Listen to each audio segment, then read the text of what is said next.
নমস্কার বন্ধুরা, মুনমুনস কিচেন ডায়েরিতে সবাইকে স্বাগত। আমি আবার চলে এসেছি একটি রেসিপি নিয়ে, সেটি হচ্ছে বাতাসার পায়েস। কি করে তৈরি করলাম চলুন তাহলে দেখে নেওয়া যাক। দেখুন বন্ধুরা, পায়েস তৈরি করবার জন্য আমি দুধটা বসিয়ে দিয়েছি। 1.5 কিলো দুধকে আমি শুকিয়ে 1 কিলো করে নিয়েছি। দুধটা ভালো করে জাল করে শুকিয়ে নিতে হবে।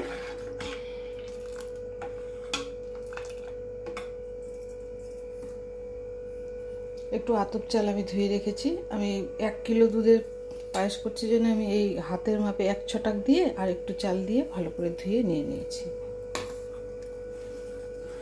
1 কিলোতে 1 ছটাক চাল দিয়েই পায়েস করে। আমি একটু বেশি দিয়েছি, দুধটা 1.5 কিলোর উপরেই ছিল, শুকিয়ে একটু কমিয়ে নিয়েছি, সেই জন্য চালটা একটু বেশি নিয়েছি।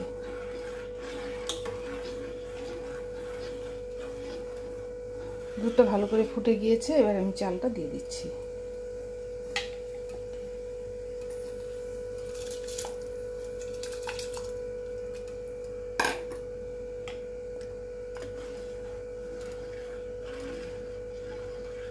এবার আমি গ্যাসটা সিম করে একটু নাড়াচাড়া করছি। এখান থেকে অল্প একটু দুধ আমি নামিয়ে নিচ্ছি, 2 হাতা।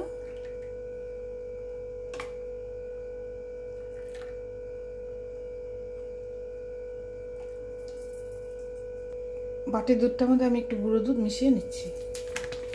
দুধের মধ্যে গুঁড়ো দুধটা আমি গলিয়ে নিচ্ছি। দেখুন বন্ধুরা, বাটির দুধটার মধ্যে আমি একটু গুঁড়ো দুধ গুলে নিলাম।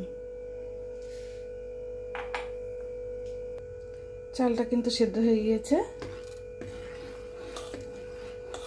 এবার আমি দিয়ে দিচ্ছি বাতাসা। এখানে 200 গ্রামের থেকে একটু বেশি হবে, 250 গ্রাম হবে না। বাতাসা আমি এর মধ্যে দিলাম।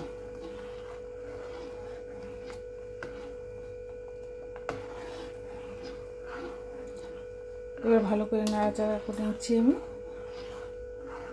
এবার আমি বাটিতে যে গুলে রেখেছিলাম দুধটা, সেটা দিয়ে দিলাম। আপনারা চাইলে কিন্তু মিল্ক মেডও দিতে পারেন। মিল্ক মেড তো সবসময় ঘরে থাকে না, সেই জন্য আমি এই দুধটাই ব্যবহার করলাম।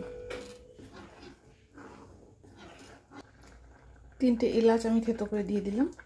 গ্যাসের উপরে রেখে দিয়েছিলাম আমি, সেটাকে গরম করে থেতো করে দিলাম।